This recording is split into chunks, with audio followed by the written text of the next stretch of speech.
You're listening to the David Feldman radio program. You sad, pathetic hump.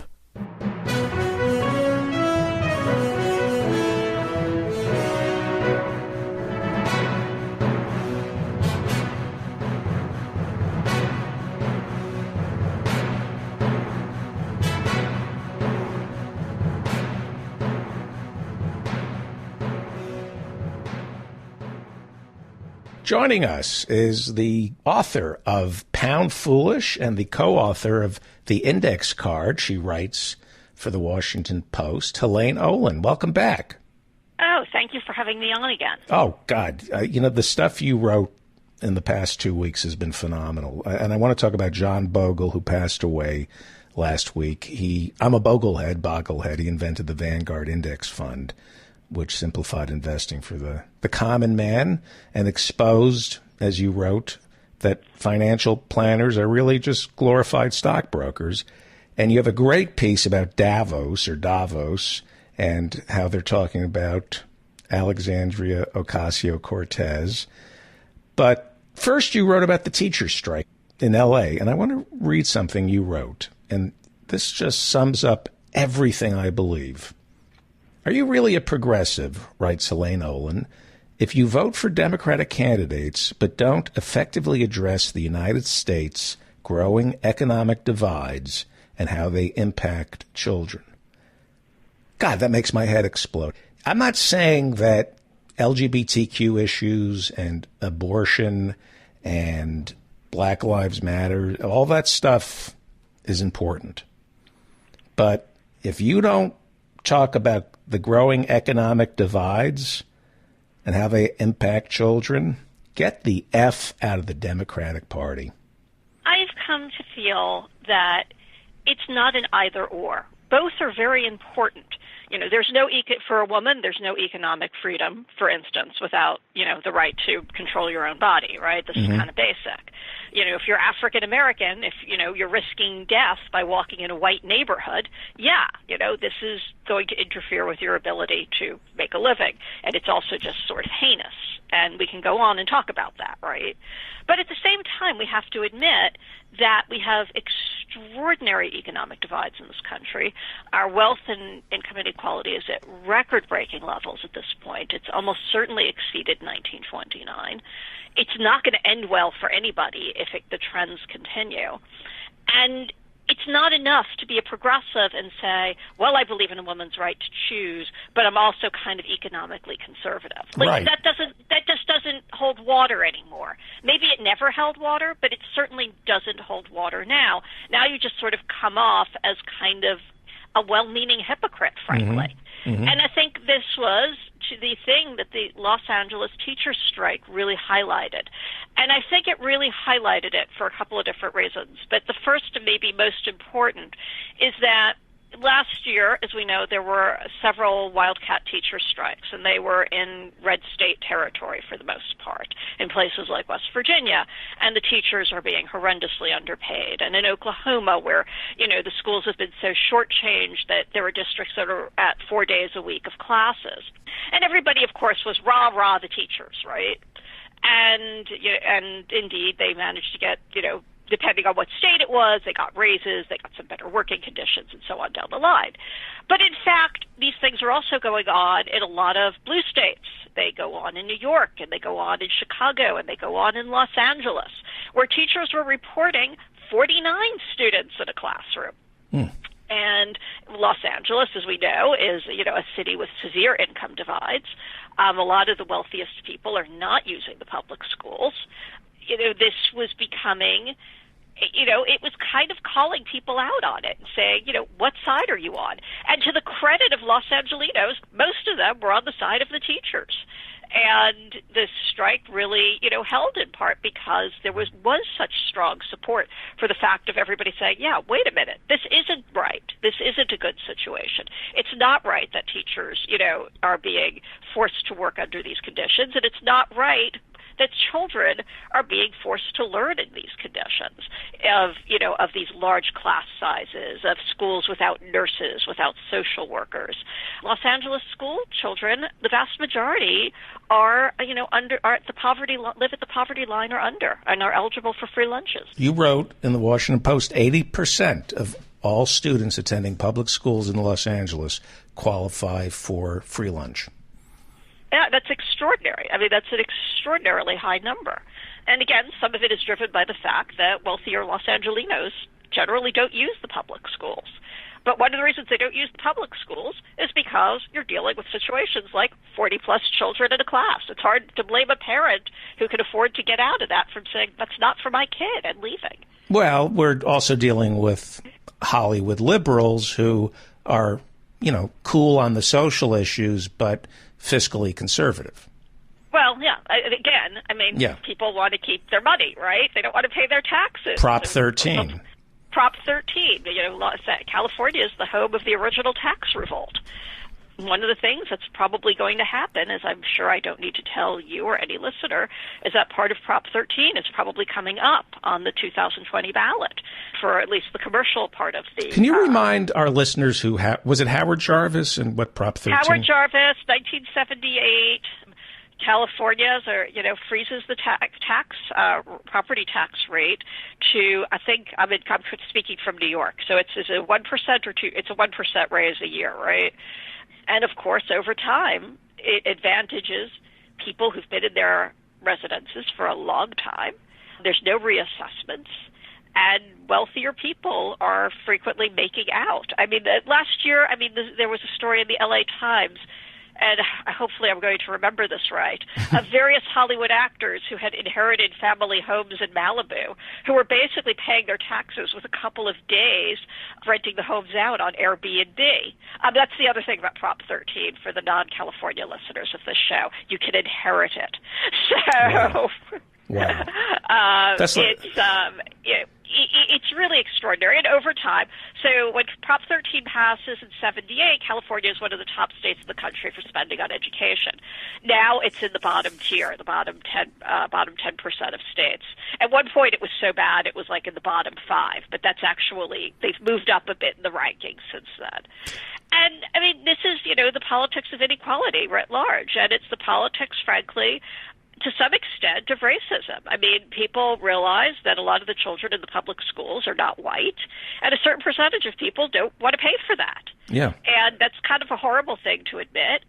It's well known among anybody who studies Prop 13 that Prop 13 passed within a year of the big busing battles in Los Angeles, and that it might well not have passed if it wasn't for those battles. And that's, one of the huge parts of Prop 13's legacy. Is there any defense of Howard Jarvis and Prop 13? Because in 1978, weren't interest rates kind of high and senior citizens were complaining about inflation and then they were being killed by the property taxes? Or is that just a myth? It's not totally a myth. One of the issues was that, real estate prices were climbing rapidly and people were, suddenly claiming they were being forced out, right, to sell. And this is a problem in a lot of parts of the country, right? I live in New York where there was finally a property tax cap put on after property taxes in a lot of the suburbs basically doubled in a 10 to 15-year period. But there are other ways you could address this. You don't have to simply address it by simply capping property taxes, which ultimately just rewards people who bought, who tend to be older, whiter, wealthier, and so on. There are ways you can get them, you could give people a break and get the money when you sell the house. You can give them a break by getting the money from their estate when they pass on. You can do income adjustments, and basically say, hey, if you have under X amount of income, we're going to exempt you from this property tax raise. There's actually all sorts of stuff you can do besides simply freezing property taxes. I see. Well, you brought up the wildcat strikes that preceded the teacher strike in Los Angeles. 2 quick questions, and then we'll move on. What is a wildcat strike? By definition, what does wildcat strike mean? And the L.A. teachers have a tentative agreement? Yes. See what happens when you stick together? Wildcat strike means done without the approval of the union. And the reason many of these were wildcat strikes was because these were in states where union teachers were basically banned from striking, and that the unions could have been fined had they encouraged their members to go on strike. So that's not the case in California, so teachers could go on strike legally, and they could do it with the backing of their union. And in these other places, that was a much harder lift. Wildcat strikes also sometimes happen, for the record, because I know about 20 listeners are probably jumping down my throat right now. People sometimes disagree with their unions and go out on strike as well. So it can happen in states, it could happen where there's no ban on strike. And how good a deal did the teachers get in Los Angeles? Salary-wise, they got the 6% raise that was on the table from the get-go, even before the strike. But the deal they got really was for the students and for working conditions. And there will be, nurses now at every school. There is a guarantee, at least for some period of time, of smaller class sizes. It's not ideal because it's not permanent, and I think I've got this right. But it's certainly a start. And, it's certainly better than what was on offer. Mm-hmm. The still lingering concern is the charter school issue, which was another sort of sub-tier part of this that is going to obviously be an ongoing issue.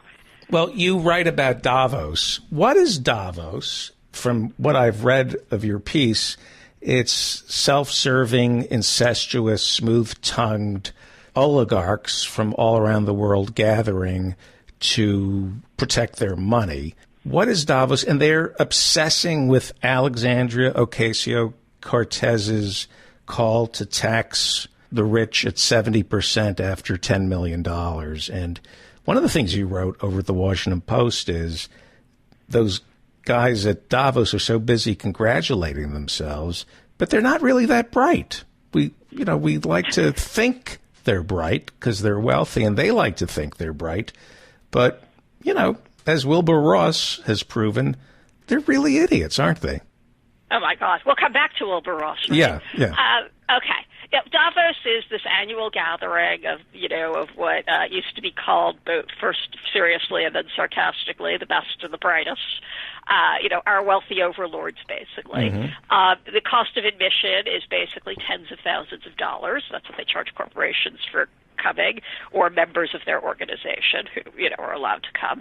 And it's a gather. And, of course, Davos itself is, this very wealthy, ski resort town, right? Sort of an equivalent of Aspen or some sort. And so they all gather every January in this wonderful ski town. I'm assuming it's wonderful. I've never been there. Looks wonderful. Switzerland, though. Right?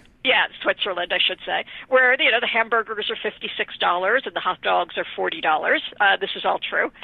And they do panels on serious things like where is the economy going in the next year, and how did we get Donald Trump, and what kind of business can we do with the populist head of Brazil, and and so on down the line, right? And this is supposed to be, these are supposed to be our sort of masters of the universe telling us what to do. And it sort of feeds into this whole, in their minds anyway, it feeds into this whole kind of idea that, that's been so prevalent in our culture for the past 40 plus years, that people who have money have it for a reason, and they're somehow worthier and smarter, and they just get things better than you and me, right? Mm-hmm. And so the word comes down on high. And in fact, of course, as we all know, these people who have been sitting there ruminating in Davos, somehow missed the rise of Donald Trump. They somehow missed Brexit. They somehow missed, the fact that when you, allow income and wealth inequality to go to the levels we're at now, people tend to get really angry. And often because most people aren't totally steeped in this, don't even know what the heck they're angry about. They just see their lives kind of deteriorating, right? Mm-hmm. And the people at Davos are of the sort who say things like, well, but how could they be complaining? Everybody has a television set now and air conditioning, right? This is so much better to be poor now. I mean, a poor person is like a rich person 100 years ago. What could be the problem? Mm-hmm. And So they do this every year. And so what happened this year is they're all up there. They're still up there. And they're very worried about, the possibility of a recession in the United States, and they're worried about what's going on with U.S. and China, and they're kind of worried about the federal government shutdown because, Trump hasn't shown up, Theresa May hasn't shown up, Macron from France has not shown up because of the yellow jacket thing. But at the same time, somehow when they start talking about how to solve this, it's not about them. So one of the topics of conversation that came up is the increasing calls in the United States to raise income taxes on the wealthiest of Americans, right? And for the most part, this has been Alexandria Ocasio-Cortez's announcement that she would like to, raise the tax rate on people earning more than $10 million annually to 70%. And although I think probably now there's also probably talk of Elizabeth Warren's taxing proposal as well. And so anyway, it's been brought up there. They've roared with laughter when it's been brought up. They've declared it a non-starter.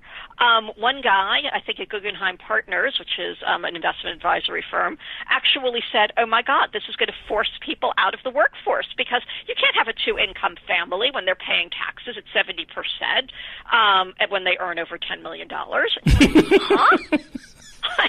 What on earth are you talking about? Who are you hanging around with? Explain how stupid that is. I mean, it was sort of an extraordinary statement. What on earth are you thinking?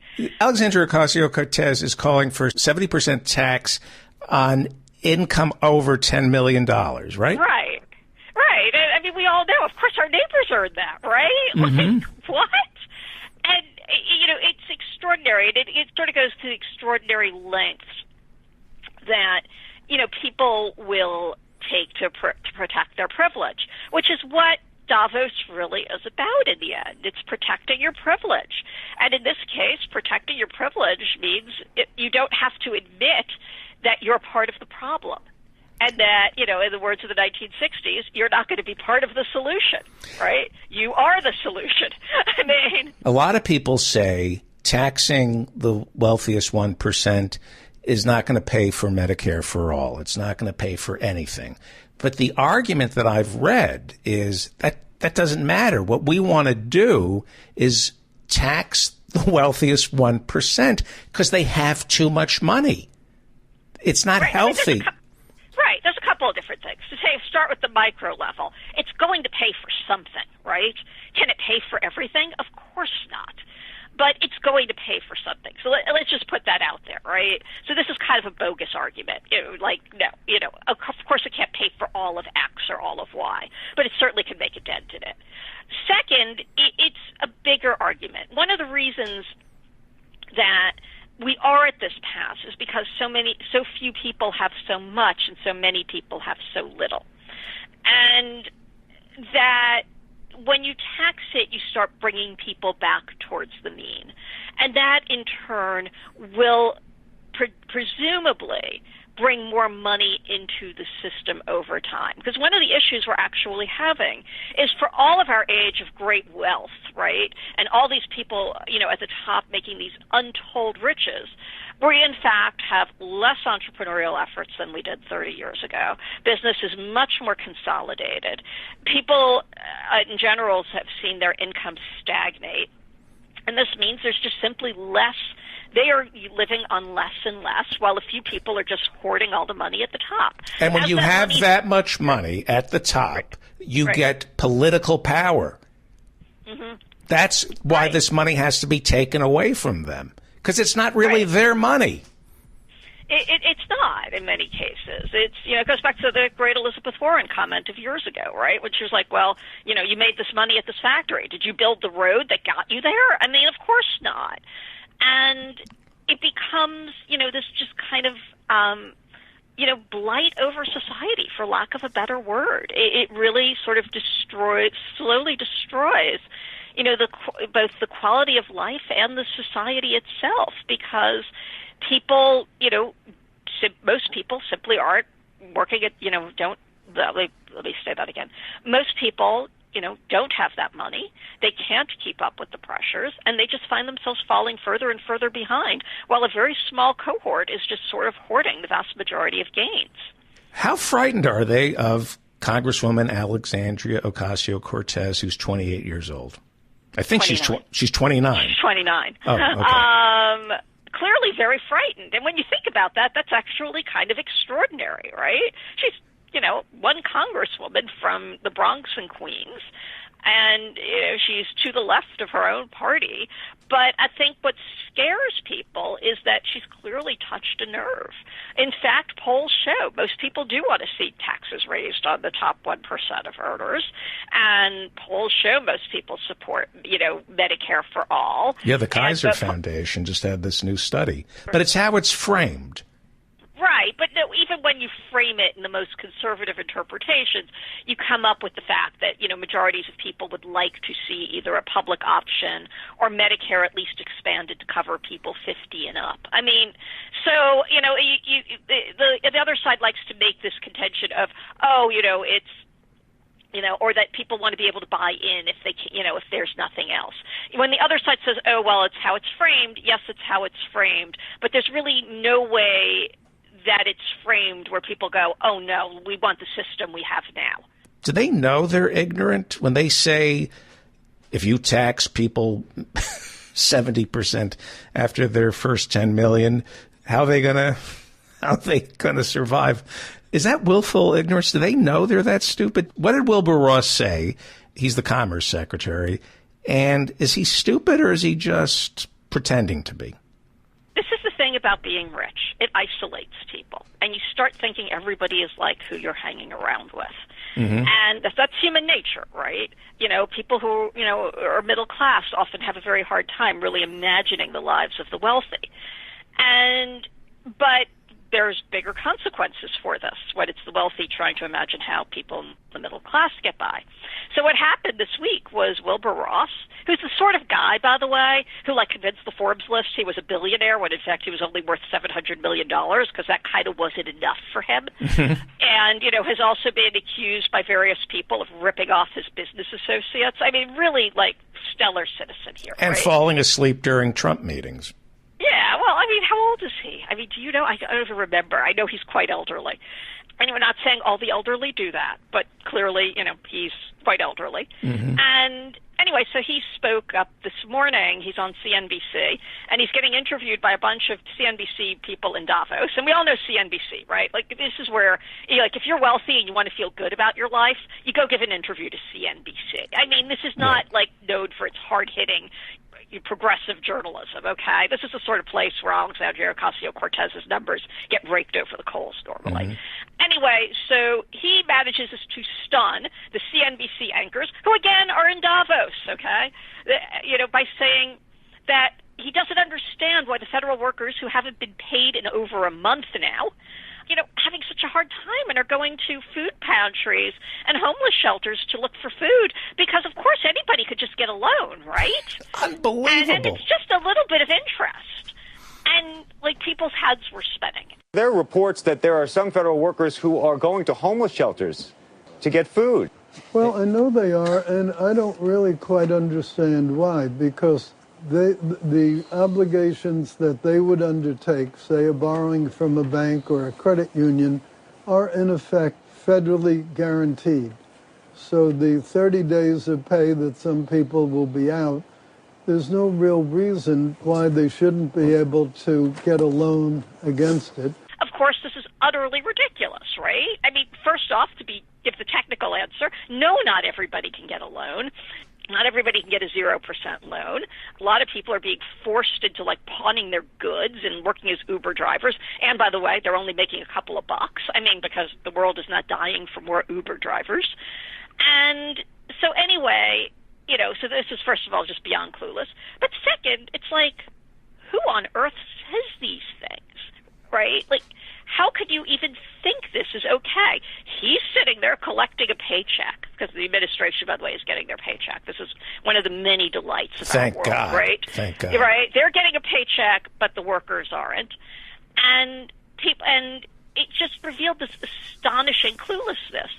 And then just to compound it, and I think people were just in shock by the end of this, is somebody a few hours later tracks down one of the chief economic advisors, Larry Kudlow, and says, what do you think of this, right? And he's like, well, I don't want to comment. But, these people are volunteers, and they're doing this from the goodness of their hearts. And you're like, what on earth? Federal workers could be fined and fired if they strike, right? And that they're not there out of the goodness of their hearts. They're there because they're petrified they're going to lose their jobs if they don't turn up and work without getting paid. And it was just an extraordinary performance across the board. And, of course, this is all over, by the way, a mythical wall designed to solve a mythical problem. Right. I mean, it's just the whole thing's kind of crazy. Donald Trump is like having it belabors the point. It's offensive. Donald Trump's negotiating strategy is roughly on par with a 2-year-old's. He basically just insists on something and basically is like rolling around on the carpet, kicking things and throwing toys, hoping he'll get his way. You can tell I've dealt with this in the past. Right? Mm-hmm. I find, the whole thing is ridiculous. And, his popularity is falling by the day. It's now in the low 30s because everybody realizes that this is not a way you govern a country and this is not a way you conduct yourself as President of the United States. Well, do you think this shutdown is going to go for a year? I do, because I think Trump is doing what the people at the top who put him in office wanted him to do, which is deconstruct the administrative state and get us back to pre-New Deal. When they see 800,000 federal workers with no salary, that's what they want. I'm beginning to think you're right. I don't think it'll go a year. I don't think the American people will tolerate it. I also think at a certain point, our systems will start caving. So, how much longer can the TSA workers work without paycheck? How much longer can the air traffic controllers work without a paycheck? How much longer before the airline pilots who are on record as saying this is dangerous flying conditions, somebody just doesn't say, I can't fly, right? Like, I won't do this anymore. So I tend to think it won't go for a year, but I do think you're right in that this shows a devastating contempt for government. It is an attempt to unwind government. Yeah. I wrote a few weeks ago that I felt Trump was just and the Republicans supporting him are basically a pile of nihilists. This is kind of the philosophy of nothingness. Right. That they want, it's just this kind of destructive force. And they don't really care. If you interviewed Grover Norquist, hint, hint, hint, maybe you'll do it. Grover Norquist says, we got to make government so small we can drown in the bathtub. Don't you think this shutdown is exactly what he wants? I do. I think it's like the American people, many of whom say they support stuff like this, are beginning to realize it's not what they want at all, right? Mm-hmm. Because the longer it goes on, the more people are going to realize that actually the government does a lot. One of the things that has always been very clear to me and very much came across, by the way, in Michael Lewis's great book that was published last year, The Fifth Risk, is that a lot of people actually don't realize what government does. It seems kind of absurd that, you don't think the government does things. But, when they do these surveys and they ask people, have you ever taken a government handout? Huge numbers say no. And then you say, well, have you ever received an unemployment check? And they say yes. So they're like, well, you just took a handout from the government. And they're like, no, I didn't. It's the same philosophy as, those famous Tea Party signs, get the government's hands off my Medicare. Right. People literally don't realize what the federal government does. Well, and so I think the longer this goes on and the more things slowly fall apart because the federal government is not functioning, the more people will realize, the government does do stuff and it is a valuable service to us. The downside of this is something could go dreadfully wrong while this is all getting solved.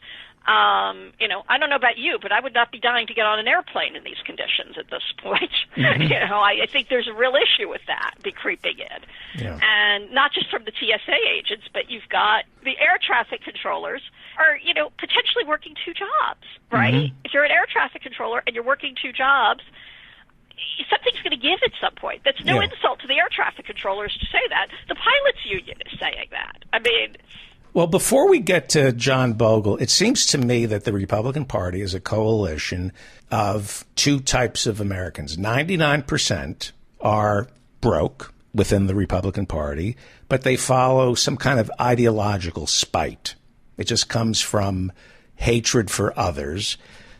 And then at the tip of the spear, the 1% are the people like Wilbur Ross and Larry Kudlow who want to take an Etch-a-Sketch to the federal government and just shake it and start anew, destroying the entire administrative state and rebuilding it, kind of like what they would do with a company that they bought. Get rid of everybody. But as I said, I think as this goes on, I think the gig's going to be up because this is not what the American people want. But and that is people who would identify themselves as fairly conservative. That presupposes it matters what we want. Well, at a certain point, it has to matter what we want, right? I mean, there are elections, presumably. Yeah.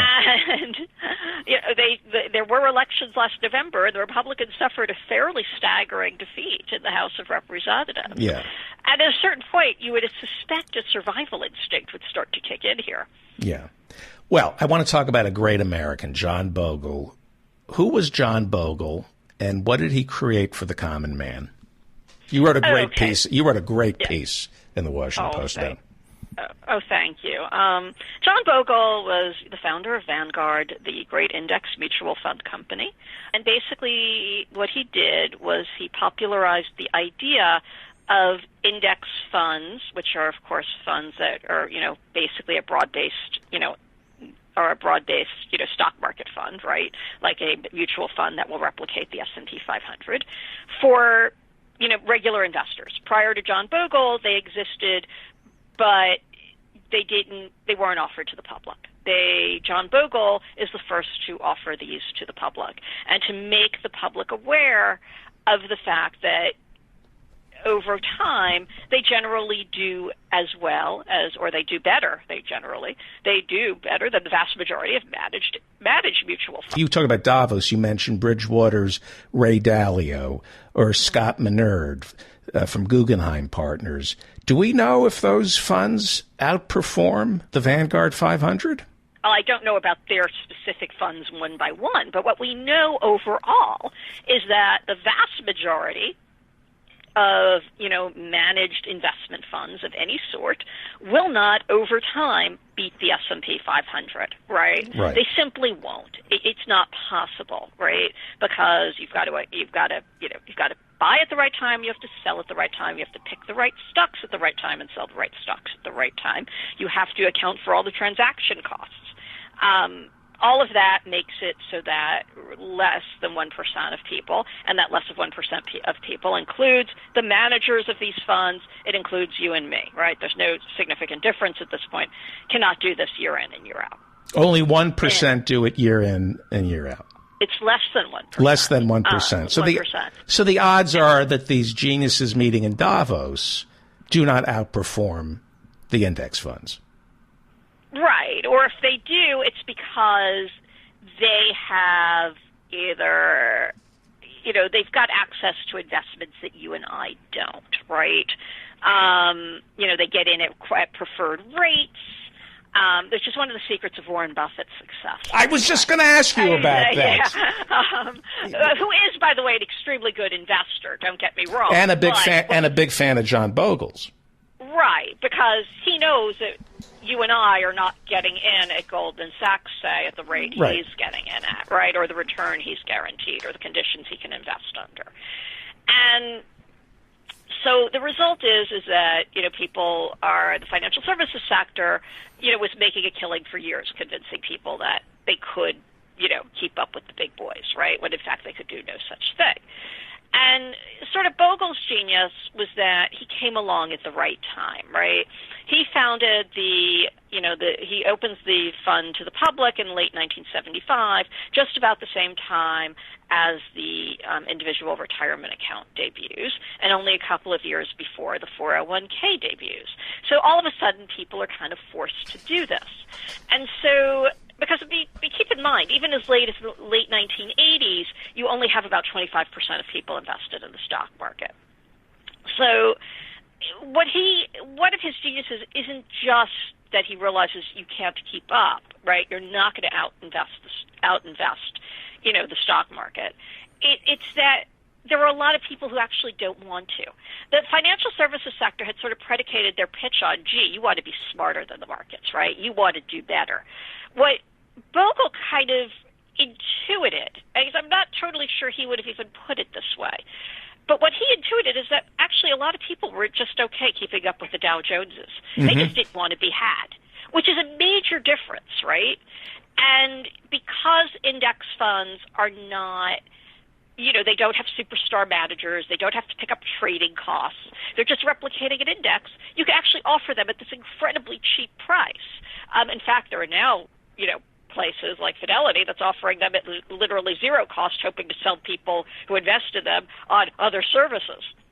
Right. Because there's next to no cost. I mean, there's small cost to them, but there's really very little cost. And so, he made Americans' lives better. But I do want to say, before we all go, yay, John Bogle, he couldn't solve the retirement issue on his own, right? The fact of the matter is the 401k and the individual retirement account, worthy as they are or not, whatever you think of them, in and of themselves are generally still for rich people. I mean, the fact of the matter is the combination of the fact that, there is massive income inequality, there is wealth inequality, huge numbers of people can't afford to put the money in. And even if they do, they're probably not putting enough in. So, what he really did was make a bad situation somewhat better. And that's still a really good thing. I mean, I'm not going to sit here and knock him for it, but I don't want to say that had we all listened to John Bogle, there'd be no issue with people saving for retirement, because that's probably not true either. You write that financial planners in America are glorified stockbrokers who are just tricking you into buying the products that they're being told to push so their investment firm makes money. There was a fiduciary rule set up by the Obama administration. I believe it was housed in the Commerce Department, right? Wilbur Ross's? No, Labor Department. Oh, no, that's Labor. right. It was Department of Labor. Department of Labor, right. Mm-hmm. What is the fiduciary rule, and what has happened to it? Well, it's no more. So the idea was that for retirement savers, as we talk about, right, you go to most people go to seek financial advice. They think their financial advisor, which is one of these junk terms of the industry, it means nothing, is somebody who has basically like a doctor, a Hippocratic oath to you, right, that they have to act in your best interests. And when this is polled, a vast majority of people think this. It's totally not true. The vast majority of financial advisors work to this rather low standard called the suitability standard, which basically means they can prioritize their financial interests over your own as long as they're not doing out-and-out malfeasance toward you. So, for instance, they don't have to tell you if they're recommending a particular investment over one that would do better for you, and that they're recommending that investment because it pays them a bigger commission, or they're somehow getting pushed by their employer to sell you on it, which is right. And and they don't have to say that. It's only a problem if it's out and out malfeasant, like it's just so incredibly inappropriate for you. It's also very hard to prove, right, because they then make you sign mandatory arbitration agreements, and good luck to you actually getting justice at that point. So, I mean, there are some advisors who work to a higher standard, but you have to know to ask for them. And so, anyway, so you have these people who do this, and so the Obama administration estimated this was costing investors about $17 billion a year in gains. Again, something that would make life a lot better for people. And they really attempted to change this for retirement savers. and because the Department of Labor has jurisdiction over retirement savings, not all savings. And so they basically pushed this through, that this would be the law through the regulatory process for retirement savers. And it gets challenged in the courts, and a very conservative court in Texas basically overturns it. And the Obama administration, and by this time we're days away from the Trump administration, and the Trump administration's like, we're really not interested in this. And that's pretty much the end of it. There's now some attempts to do it through the Securities and Exchange Commission, but they're very weak and don't seem to be going much of anywhere at the moment. And anyway, though, to bring this back to John Bogle basically spent the last years of his life frantically trying to promote the idea of the fiduciary standard, that your advisor should have a duty to you that exceeded the duty to his or her pocketbook. There are a couple of things that I'm absolutely convinced of. I know that we need Medicare for all. I know that. There's just, if you're against it, watch out, because I will come after you with everything I've got, which is nothing, but I wanted to sound tough for a second. I know that Ralph Nader is our greatest living American. I know that a vegetarian vegan diet is morally superior and would save the planet. And this is what I believe, and I want you to respond to this. There are more mutual funds than there are stocks. There are more baskets of stocks than there are stocks to put in those baskets, which means we've seen this proliferation of people who have become investment advisors and making all these financial products that benefit nobody. They don't outperform the index funds. These products, these financial products, only benefit the people who are selling them, and they're selling a lie.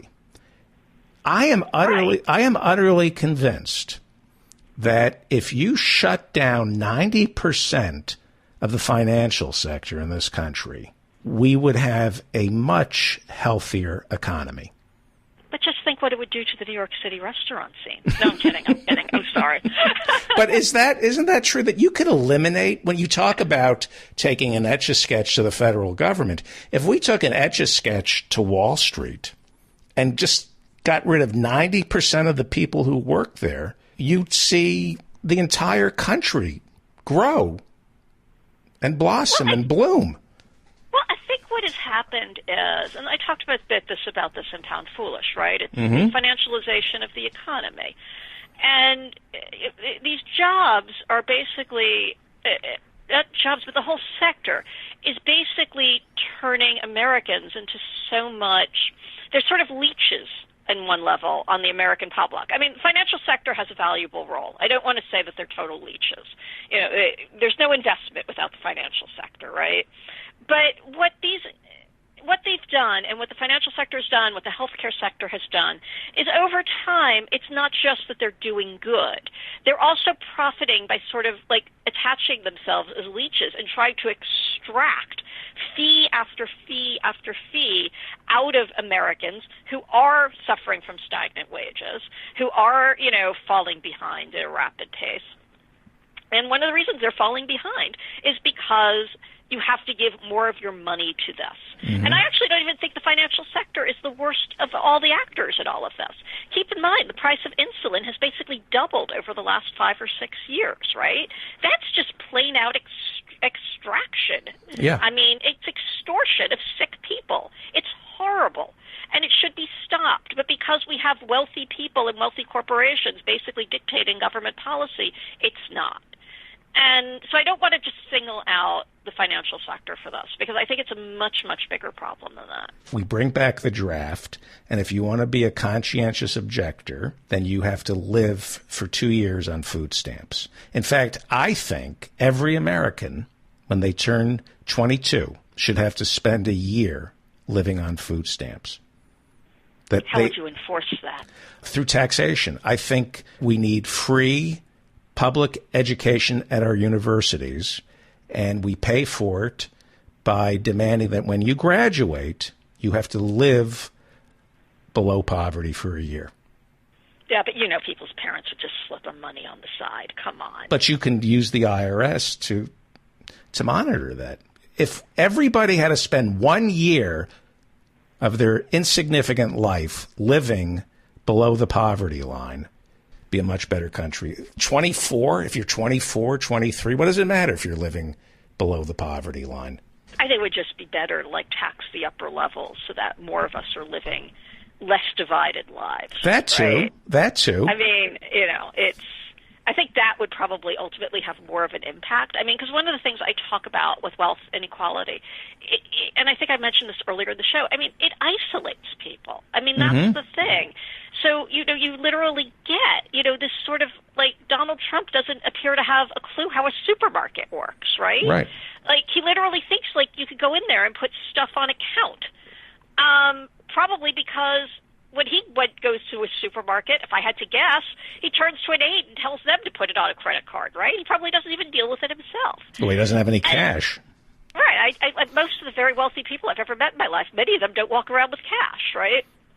And I think that, it's an isolating thing. And I think what would really make a knock at some of the divides in our society is simply bringing this divide down, because it would encourage people to not live such isolated lives. Yes. And I think the less isolated a life you lead, the more empathy you're going to have for other people. I mean, that's just a certain amount of common sense. It's if you don't know people personally who this sort of stuff impacts, except maybe your maid, the chances are incredible you're just not going to think of it as a problem, because it's going to seem so abstract. And I mean that for people who are decently well-meaning, not like the cretins who are in charge right now, right? And I think that that's really, in the end, the most, valuable thing. And I think that was why Alexandria Ocasio-Cortez hit such a nerve with that 70% marginal tax rate. It's like, wait a second, we're going to have to give something up? Right. Wait a second, we're part of this? We're part of the problem? Because they've all convinced themselves that they're somehow not part of the problem. Right. And I've learned from her that, taxing them at, 70% after 10 million may not pay for everything, but there's a virtue to insisting that the richest 1% has less money. And I want to say that to Larry Kudlow and the people at Davos. The purpose of taxing you at 70% after 10 million is so you don't have as much money. That's the problem. I'm not concerned about paying for Medicare by taxing you at this rate. I'm only concerned about making sure that you have less money, ergo less power. Right. And I think one of the things that's interesting that's creeping into this argument is that because we've been so thinking this way for so long, right? I think of it as a sort of 40-year cycle, right, that sort of starts in the late 1970s, that we have to sort of justify everything by a cost-benefit analysis, right? Well, if we're going to tax, it has to do X or Y. When, in fact, it could just have this greater goal of simply reducing income inequality and wealth inequality, because that in and of itself is a good thing. Right. And I think that's the thing that's kind of getting lost in this argument a little bit. Is, well, this won't pay for this. Well, maybe it won't, but a lot of other good things will come out of the fact that you're going to simply have less money. I mean, that's, that you're going to be forced to interact with other people more. You're going to be forced to, ponder the fact that, no, you're not going to solve the world's problems by setting up a charity, which is dependent on the amount of money you want to give it voluntarily. Societal issues that are going to be decided by us as a society. Yeah. And that's the big thing that has been lost over the past 40 years, is that we've sort of had this idea that wealthy people, to bring this full circle to what I said at the beginning, that wealthy people, are somehow, these uber people, and that they just have this better sense of the way the world works than the rest of us, random, day-to-day, scroungers out there, and that therefore they should have more of a say. And that their money is buying them that say. And at the end of the day, I don't think that's right. Our founding fathers were against primogeniture. They made it against the law. Primogeniture is like leaving all your money to your oldest son, so the money stays concentrated in one person, so there's an aristocracy. Our founding fathers outlawed having an aristocracy. Right. But they've rejiggered the tax system, so there is one. Anyway, okay. Next week. Helene Olin is the author of Pound Foolish and The Index Card, which she co-wrote. And she writes for the Washington Post. Everybody should read her over at the Washington Post. Thank you. Thank you for having me on. Oh, are you kidding? Stay on the line for 1 second.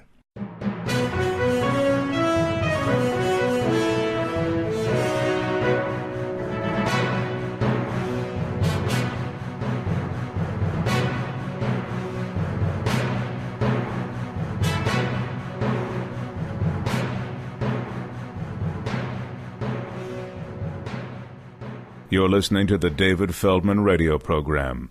You sad, pathetic hump. Let's go to Deerfield, Massachusetts, where screenwriter, actor, comedian, and gentleman farmer John Ross is standing by. Hello, John. It's always an adventure and exciting to hear my introduction, to find out who and what I am, because it's different every time, and I enjoy it. You're an award-winning comedy writer. That is true. Yes. What's happening with the government shutdown? Is your farm being affected by this? Donald Trump, my esteem for him grows every day. That one thing about the wall that I'm a little bit, like, how effective is a wall really? I mean, why not a dome? Let's enclose the entire country. They can't get over a dome. Let me think about this for a second. That makes sense. For now, I'll take the wall. These crybaby federal workers who want their money, why not liquidate some of your stocks? Sell a bond. Well, how is this that hard?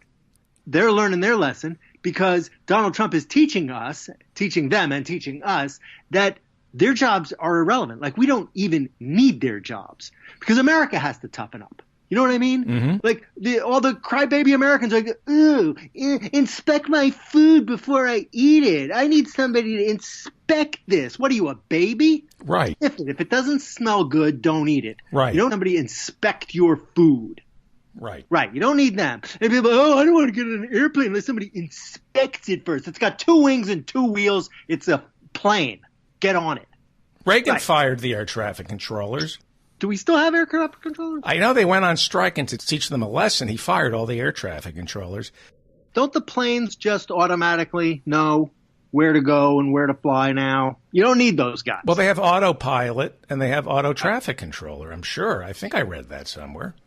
Yeah, you don't need them. Hey, and, I heard these federal prison guards, like, oh, crybaby, I don't have gas to get back and forth to work. So you know what they did? This is true. They set up cots in the prison for the prison guards, so they just sleep there. That makes sense. Right? Exactly. All these things are like, wow, why haven't we been doing this all along? Have the guards be in the prison with the prisoners all the time.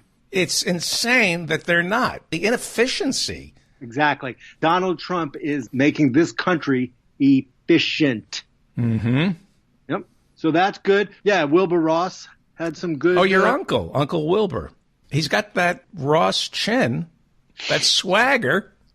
He does have the swagger. He's a good man, and he's successful just like you.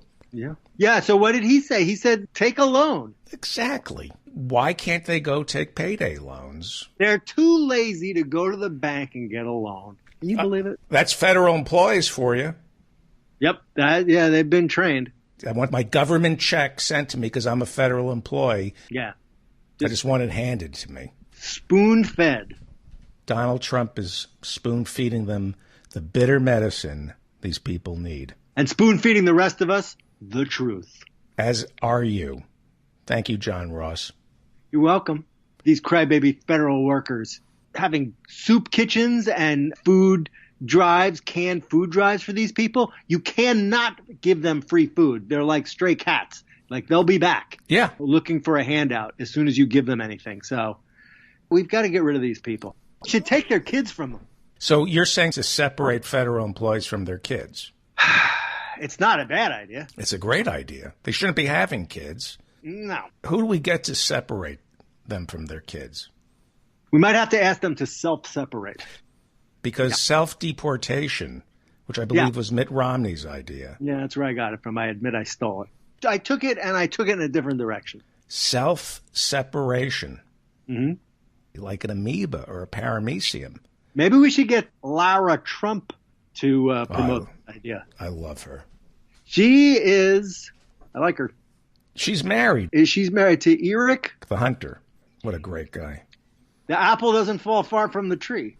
Donald Trump. He's self-separated. He's a good father. He's a great father. I apologize. He's a great father. He's self-separated. He knew that the best thing for kids is self-separation. He left the mother. He left everybody. Left everybody. And it made those kids tough. It made them tough. It made them ambitious. I mean, those guys are geniuses, Don Jr. and Eric. They could have gone and worked for anybody. They could have gotten any job in any Fortune 500 company. But what did they do? They came back to Donald, and now they're working for us, which is nice. And nobody thanks them. You and I do.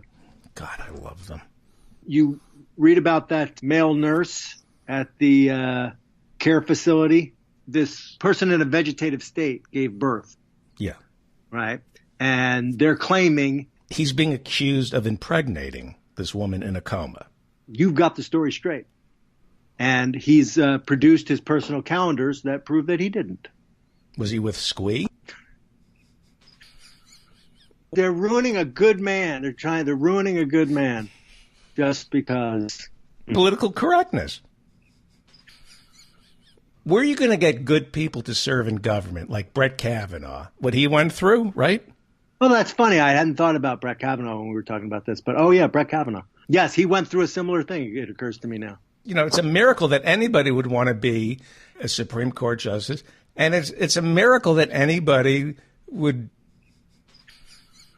want to have sex with a quadriplegic in a coma if there are these kind of consequences. Feel we're straying into some dangerous territory.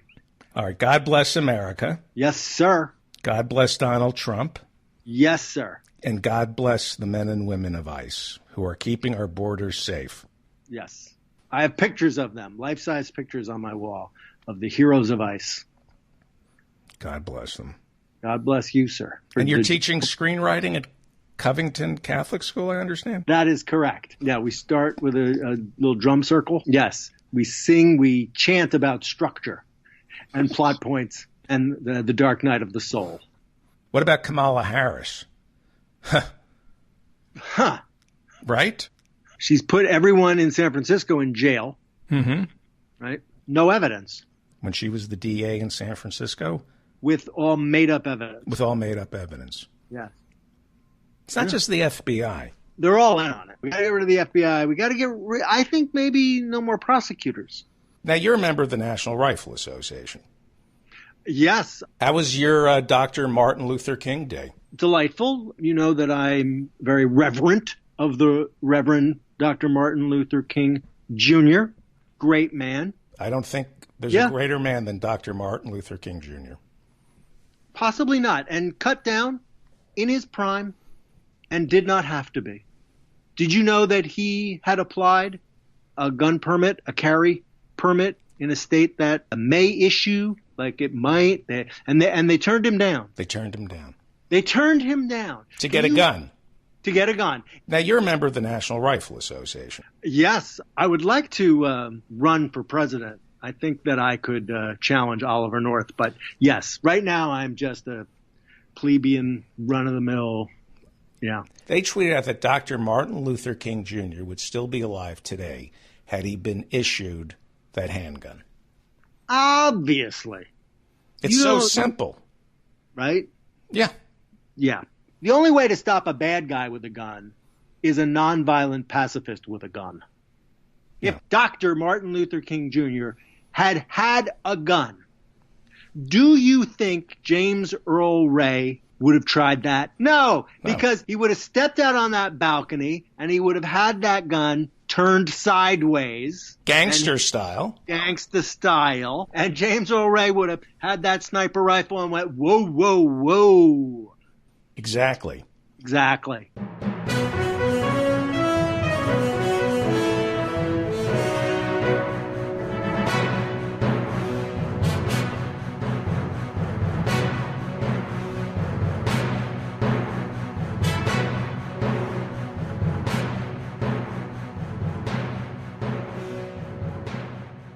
You're listening to the David Feldman radio program. You sad, pathetic hump. Let's go to Washington, D.C., which is still there, I hope. It is. Oh, good. Okay. And Zach Ford is the LGBTQ editor for Think Progress, thinkprogress.org. Read him every day. He was gone last week, but he's back. And we're going to talk about the Supreme Court's ruling on the military banning transgender people from serving in the military. I want to talk about religious freedom, foster care, and how people start with persecuting the LGBTQ, but it doesn't end there. Then it's on to Muslims and Jews, or it starts with Muslims and Jews and then goes over to LGBTQ under the guise of religious liberty. And New York State, very blue, but maybe behind on LGBTQ issues, surprisingly. We'll ask Zach about that in a second. But first, Nancy Pelosi. Isn't she great? Do you think she's great? You know, I think we're seeing somebody stand up to Trump, and that's refreshing in and of itself. And I think she's doing it in thoughtful, measured ways. And, you know, we saw Trump cave a little bit because, you know, he wanted to do the State of the Union, and she said, well, we're not going to pass the thing we need to pass to let you come. So he kind of gave up on that. And, you know, obviously he's going to do what he's going to do. He's going to find some other venue or do one of his campaign events or whatever. But, you know, it was a show of force from the Speaker of the House, and it worked in this particular case. So I don't know. It's kind of a small potatoes thing, but I'm optimistic. I'm excited to see, you know, what future showdowns might look like. I thought she approached it in a very thoughtful way. Yeah, I got scared because it happened around the same time that Michael Cohen canceled his testimony.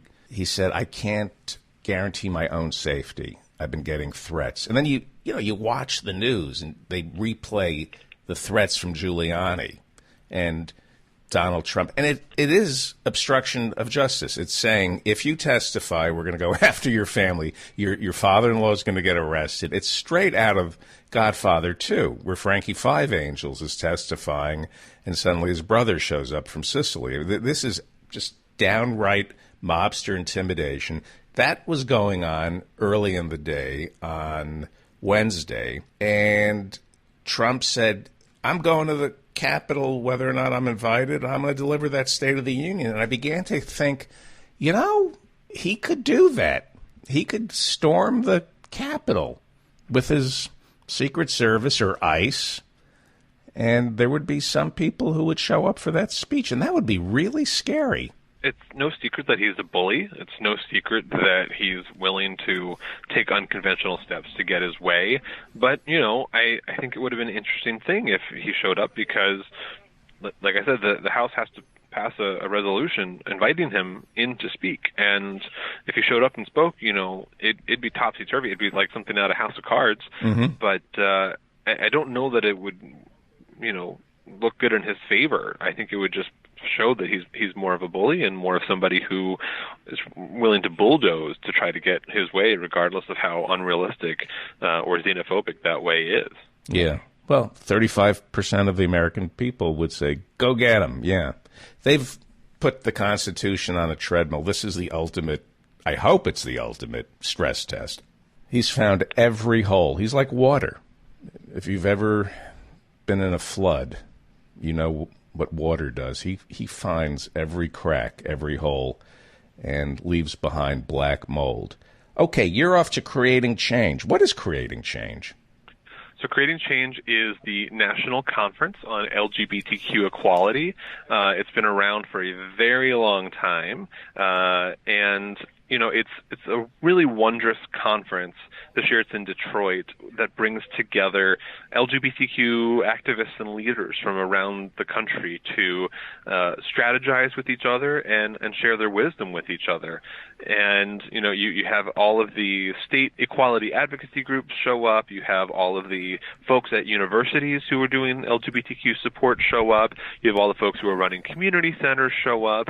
And on top of all of that expertise, you have this vibrant group of very young activists, you have high school kids and college kids who are just eager to learn everything and take that back to their communities and make a difference. And I know for me, the first time I went, which was over 10 years ago now, it was the first time that I was ever in a totally queer space. I mean, now that I live in D.C., I can spend a lot of time in queer-specific spaces if I want to, but as somebody who hadn't lived in a city like that before, it was the first time that I was in this environment where everyone I met, I could generally assume was queer, as opposed to the opposite. And it was sort of like what I guess straight people enjoy the rest of the time in the world. And I remember I was living in Iowa at the time that I went to my first conference there, and I remember like driving back into Iowa and thinking like, oh, I'm driving back into straight world. And it literally took me a good week to sort of, you know, lose that feeling that like everyone around me was, you know, part of my community, and it was kind of dispiriting. It was a reality check to come back from that, but it's still this very liberating experience. And I go back and, you know, even though now I'm one of those policy experts, and I'll be talking about the Alliance Defending Freedom and other hate groups at a panel, I still learn things from other folks. I learn about why decriminalizing sex work is important, or I learn about the latest, you know, efforts in HIV advocacy or what have you. And it's a really special conference. So if you're in the Detroit area, you definitely want to pop over there this weekend and see what you can learn, or just look for us. But otherwise, just keep it on your radar for future years. It's not the cheapest thing to attend a conference like that, but it's one of the most meaningful that I've ever participated in. That's why I keep going back. Creating Change Conference, January 23rd through the 27th, 2019, at the Detroit Marriott at the Renaissance Center, and it's sponsored by the National LGBTQ Task Force. Do they have priorities? Do they have a theme each year? Do they single out the one big issue that people should be focused on? In a sense, yes, and in a sense, no. They have a couple plenary sessions, which is where they invite the entire conference to come together to hear certain speakers. I think one of the panels this year is specifically about the Me Too movement and its intersections with the LGBTQ community. But really, you know, there's just so much. They have different topic areas that if you really want to focus on learning about something, all of the different workshops are categorized in such a way that you can make sure you're getting to all of the different ones related to what you care about. But it's really just an opportunity to kind of learn about everything. And, you know, it's unlike any other conference I went to in the way that it creates accessibility and it promotes diversity and creating an environment that people feel safe to participate in. It's a pretty special place. Yeah, the Me Too movement, Kevin Spacey notwithstanding, the violence in same-sex relationships has not bubbled up to the surface yet on a national scale. And I think it has something to do with not wanting to draw attention to that. Is there some kind of internal regulation going on in the LGBTQ? I know you don't speak for everybody in the LGBTQ community, but I can imagine not wanting that issue to bubble up to the national media. We do know that in same-sex relationships, there's just as much domestic abuse as there are in straight relationships. So there's definitely all kinds of related topics that are just as pertinent to what we experience. I don't know that there's any particular barrier that people are putting up to discussing it. I think it's just, you know, we've been so focused on showing how much our families are the same in positive ways, right, that a lot of the negative things may have been pushed to the back burner. But there are still issues that we need to work on as a community and a movement to promote our own health and safety. The real problem is straight people or closeted gay men beating up homosexuals, LGBTQ. That's the problem. So that if you bring up the subject of LGBTQ on LGBTQ violence, it distracts from the real problem, which is closet cases, you know, being violent towards the LGBTQ community. So I could see how that isn't being addressed yet on a national scale. Yeah, it's definitely, you know, it's not a community that is perfect in every single way. We have some of the same challenges that everyone else faces, and I think it'll be important to bring more light to that. So I'm curious to see what approach they take at the conference this weekend. I would think the police have to be educated first. I would think same-sex couples have a problem calling in a domestic disturbance. I don't think the police are equipped to empathize. Well, you're definitely right that we still face anti-LGBTQ discrimination from the police. There was a story just this week of a trans woman who was, basically arrested for being trans on the street and just walking, and she's suing for the discrimination that she experienced. And so I think you're right. I think there's some apprehension that we won't get this kind of support that we need when we're facing these similar kinds of struggles. So we have to, do that kind of training, but also just create resources that help people realize this is a real issue, and it might manifest in different ways based on, the makeup of our relationships. And we need to continue to protect ourselves from that.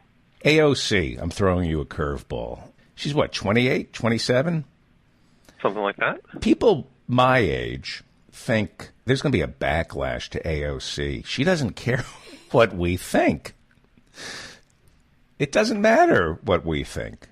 Has she captured your generation? Sure, just like I don't care what you think, Dave. I know. I was talking to some people her age, and they said to me, you do realize that our retirement plan is Marxism. I went, huh? We don't expect Social Security to be there. Our retirement plan is Marxism, assuming the planet is still there. That's what American citizens under the age of 30 think. The planet is probably not going to be there in 40 years, and if it is there, we won't have any Social Security. So in terms of your complaining about ageism, who cares? Or as she used to say to Joe Lieberman, who dis? Friends my age are going, why don't young people respect us? Well, take a look. Because you destroyed our planet and set us up for failure? I mean, I'm not under 30 by any means. I'm now 33, but I still, 10 years out of college, have tons of student loans that I'm still paying off. And, I make enough to survive in D.C., which is a super expensive city, but, I don't. There was that thing that came out a couple weeks ago from someone at like CNBC about how much millennials should have in savings and all this kind of stuff. I don't have that. And actually, from the way that I heard a lot of my peers talking about it, I'm doing better than some of them. And I don't make a lot and I don't put away a lot, but I was still in better shape than some folks who still, live week to week, let alone the 800,000 people who aren't getting their paychecks at all because of the shutdown. So, where it's easy to imagine that the next generation has it easier, but in so many ways, millennials don't. No, they do not. We're set up for failure. So, if you are bothered by something that AOC is saying, try listening and see what the context is that's informing, what she has to put out there. The baby boom echo. There was the baby boom. I'm part of the echo. We are the worst generation ever. We strip mined the generation that came after. Put them into debt, didn't care. Worst generation ever. Okay, New York State, blue, they control all three branches of government now. I don't know about the Supreme Court, but they control the State House, Cuomo and the Senate and the Assembly. When it comes to LGBTQ issues, I always thought New York was like California. They legalized same-sex marriage before the Supreme Court did, right? They did.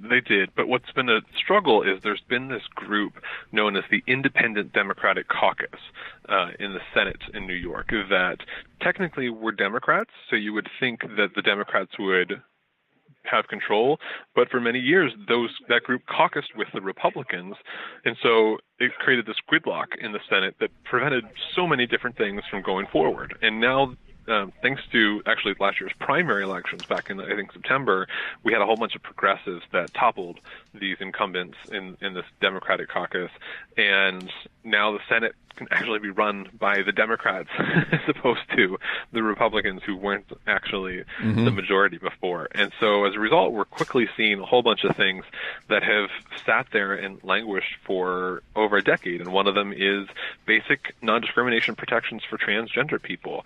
The New York State Legislature passed sexual orientation protections, a long time ago, and it's been introducing trans protections since 2003. But despite the fact that it passes every other year in the House, it never could pass in the Senate. So, it's been a long time coming, and while they were at it, they also became, I think, the 15th state to pass a ban on conversion therapy for kids. Yes. So another great move forward to protect LGBTQ people that should have come a long, long time ago, but now that this group was finally toppled, they can finally move forward. Yeah. And Mike Pence, our vice president, his wife Karen teaches at a school that doesn't allow LGBTQ students or parents to be part of that school, or doesn't approve of them. That's correct. And, it's another opportunity that Mike Pence used to try to claim, they're attacking our religion. And it's like, yeah, we are attacking your religion because your religion is promoting some really terrible stuff. Mm-hmm. And your acquiescence to that is problematic in the inclusive society that we're trying to build. So, He denies being for gay conversion therapy. He denies. Right. He still denies it, but there's all of this evidence to show that he supports it. So I'm still not convinced, and he certainly hasn't been jumping to favor these bans on the treatment. So, take it with a grain of salt. The LGBTQ community, the Muslims, the Jews, the African Americans, they're the canaries in the coal mine. Talk to me about foster care and the persecution against the LGBTQ community, because we've discovered that it just doesn't stop with persecuting the LGBTQ community. When you cling to religious freedom, you use that as a cudgel to go after Jews. And Sure. So we've talked about this issue a lot with adoption and foster care placement, and the attempt by Republicans in many states to pass laws giving a license to discriminate to these agencies, to say, hey, we're licensing you, we're funding you with state funds, but go ahead and discriminate. And this case came up in South Carolina with a agency called Miracle Hill. It's a foster care agency, and a Jewish woman went to get trained and get licensed to be a foster parent. She was trained by somebody at Miracle Hill, but then she wasn't extended an invitation to be a foster parent through the agency just because she's Jewish. Mm-hmm. Miracle Hill only employs and works with families who share their same Protestant Christian beliefs. And so she filed a complaint, and the Department of Social Services there in South Carolina actually agreed with her and said, we're going to revoke your license if you don't actually support the families that you're supposed to support. But the governor, Henry McMaster, and a bunch of other conservatives came to the agency's defense and went to the federal government and said, hey, this rule that Obama put in place, protecting against this kind of discrimination is an issue for us. And just this week, Health and Human Services granted a waiver, and they said, hey, Miracle Hill, you can discriminate all you want according to your religious beliefs. And so, as you said, there are all of these different canaries. In this case, it was actually religious discrimination against this Jewish family that happened first. But the agency also refuses to serve same-sex couples because they believe that marriage is only supposed to be between a man and a woman. Right. And finally, the Supreme Court is turning into the court we feared when it comes to the travel ban. They've upheld Donald Trump's travel ban, and he wants to keep the transgender community out of the military. He doesn't think they're fit for service. I guess they get bone spurs, too. Is that how he thinks? Well, in this case, as we've discussed before, the administration is arguing that somehow transgender people are ruining unit cohesion or costing the government lots of money for their basic health care needs, even though it's not nearly as expensive as what military and veterans administrations spend on Viagra. So in this case, what the Supreme Court did this week is somewhat narrow in that they stayed the injunctions that some of the lower courts have put in place, but they didn't rule on the merits. So, it's hard to draw too big a conclusion about exactly how they feel about the issue. But as they did in the Muslim ban cases, this was about deferring to the president when it comes to military decisions. So, we're going to still wait and see these cases. There are 4 different cases challenging the military ban in 4 different jurisdictions. And so other courts might still introduce injunctions, and these cases will still work their way up to the Supreme Court for an actual consideration on the merits. So we're not out of the woods yet, or the fight's not over yet, I should say. But in the meantime, it's very dispiriting news for transgender military people who are currently serving, people who are working their way through the academies, hoping to build their careers in the armed services with the knowledge that they might not be able to actually enlist, and of course for veterans who are gravely insulted by the claim that, their service was somehow inferior or not welcome. And they have to live with that and live with, the knowledge that the country isn't grateful for their service. I think that's the clear message of it all. Yeah. A year from now, the Iowa caucuses, New Hampshire, it starts. What do you think this country's going to look like a year from now? Do you think the government will reopen? I've been saying, and everybody insists I'm insane, and they're right for saying that, but I've been saying this government's going to stay shut down for the foreseeable future. The administration is certainly looking at, just how long it might be, what will it look like in March. So, it's not going to be short by any means. And certainly as long as he's continuing to demand $5.7 billion for a wall that won't work. Yeah. And as long as the Democrats are resolute that they're not going to cave, to this hostage ransom, that then we're going to, continue to be stuck. And so, there are so many factors that could change between now and next year's caucuses. We don't know who all will be running, and so, there's a lot of conversation to be played out about that. We don't know if we'll still be shut down, but we also don't know what will come of the Mueller investigation, and will we have a report by then? Will we know of offenses that the Trump administration has committed that maybe we've suspected but did not previously have? Do we know if the government stays shut down, can Mueller even work? Don't those people need money? It's unclear. I'm not a smart guy, which is why people should listen to me. What the Democrats need to do is say, if you want to know what the plan is for this country, what the Republicans' plan for this country, it's happening right now. This is the Republican platform: to shut down the federal government, to dismantle the administrative state. That's what Steve Bannon has spoken about. I think when Donald Trump gets on the phone with people who are encouraging him, I think he still talks to Steve Bannon. Shut it down. Keep it down. This is exactly why you were sent to Washington. Shut down the federal government and keep it shut down. And I don't think it's Putin. That's a piece of this problem. I think Putin, of course, wants the federal government shut down. But when you talk to Grover Norquist, who says make the federal government so small you can drown it in a bathtub, how can they not be delighted that this federal government is getting shut down? Because it's doing two things. For the Democrats, it proves exactly who the Republicans are.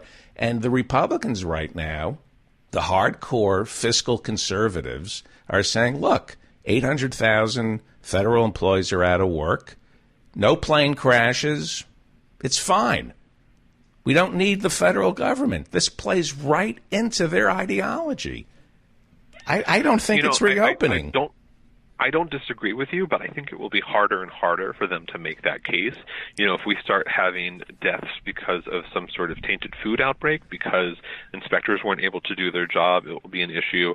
If we have any sort of safety issue on a flight, I'm actually getting on a plane later today, and I'm sort of curious to see what going through security will look like in this situation. There will be a very quick backlash, and so we've been lucky that the consequences have been manageable, but as these employees go longer without a paycheck and all of these services that we normally don't notice are protecting us start protecting us less, I think it's going to be harder for them to make the case that keeping the government small is a good thing. Because it's easy to forget about all of the things that the government's doing that we think of as just bureaucracy, but that are protecting us on a daily basis.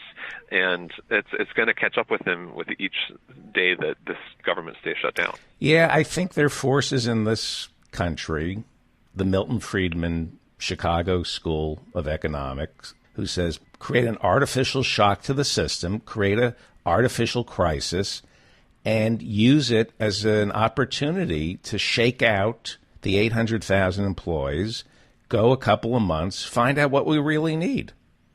I think they embrace this as an opportunity to find out what the federal government really does and doesn't do. We can't audit it, so let's just shut it down and see what we really need. That's what they're thinking. That's what they're thinking. They're thinking this is a good thing. You're onto something there, but it's not going to work out in their favor in the end. I think if you fly on private jets and you're immune to the consequences, it's an intellectual exercise or an ideological exercise. If a couple of people have to die for us to drain the swamp, it's worth it.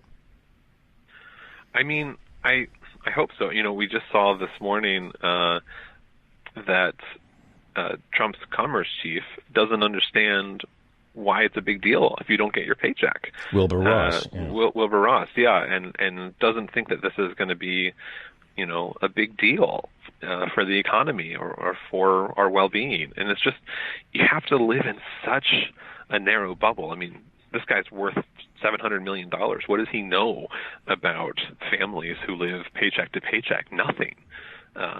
And hopefully the fact that we're a democracy works out in the end, and enough people say, hey, this is not good for our country, and does something about it. But in the meantime, we're just going to keep, slouching toward Armageddon. Yeah, that's why I got scared when Trump said he was going to go to the Capitol anyway and deliver that State of the Union, because this is where the Secret Service can be dragooned into his own little, I hate to use the term Gestapo, but, ICE, couple of executive orders, and ICE is his own police force. They already are. Well, anyway, I'll give you the last word.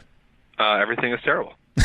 I said to you at the beginning, let's open with creating change, this big conference in Detroit you're going to. And let's be positive today. Well, thank God for Nancy Pelosi.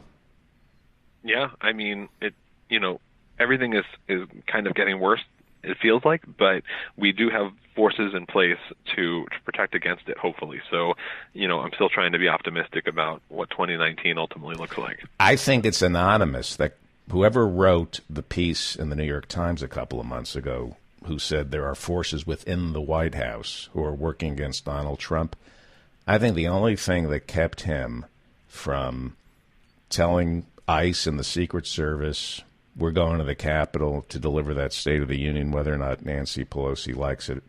I think the only thing that's keeping him from doing something like that is a cabal of resistance within the Oval Office. That's far more optimistic than I am, because I figure he was just not looking forward to the embarrassment of not being let in and thought it would make him look weak, so he decided to cave. It's a wonderful theory.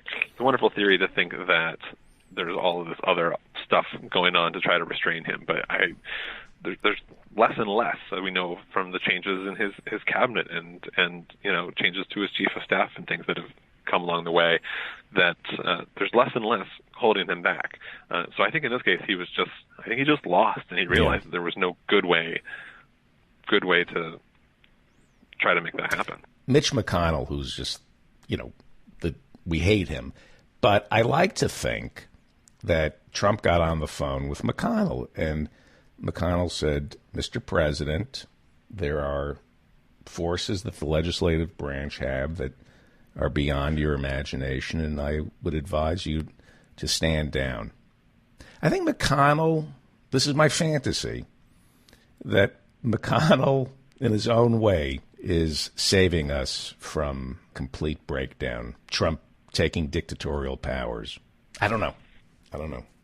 I don't know. I just try not to spend too much time going down all of those hypothetical roads in my head, because what is actually happening in the present is distressing enough to figure out how to respond to, that I don't want to cross any of those bridges until we get to them.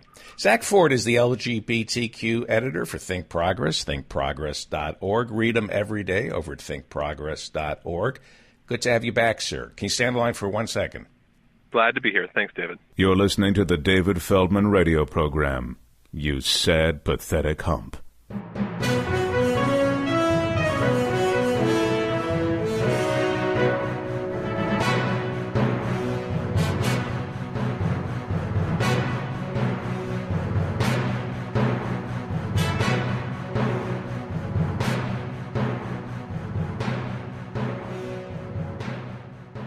Dave Cyrus joins us. Hello, sir. Hey, you doing, David? So you travel all around the world. You've been on flights with people. Yes, I have. I was recently on a very nice flight on American Airlines, actually, and I'll actually be going back to L.A. very soon. Going to Sundance, then to L.A. You're going to Sundance? Wow. Yes, I have no actual reason to be there.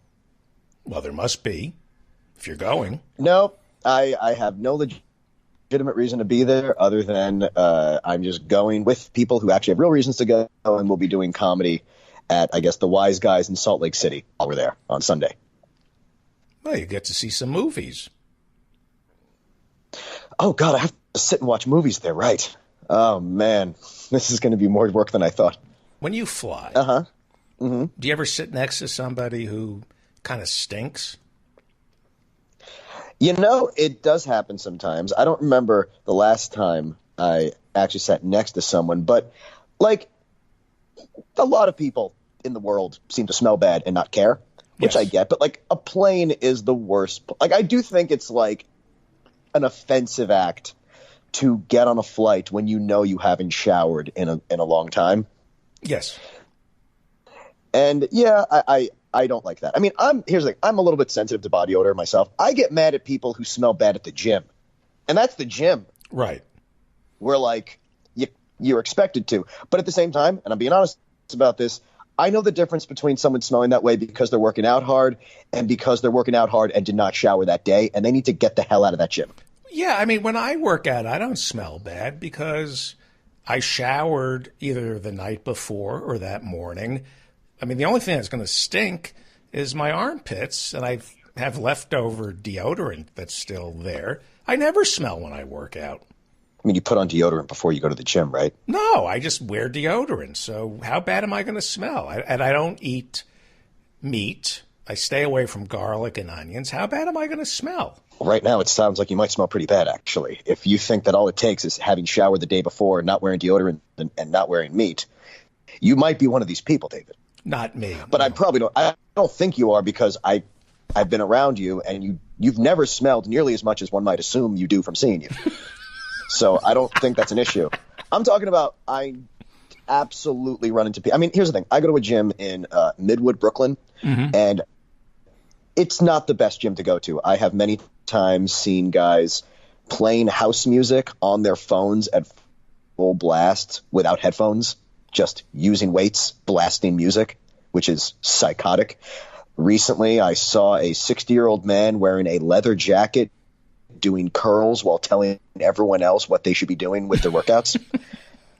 Before we get to the story that you sent me, which I found very satisfying, I want people to know that if you really want to serve humanity, when you board a plane and walk through first class to get to coach, you should fart.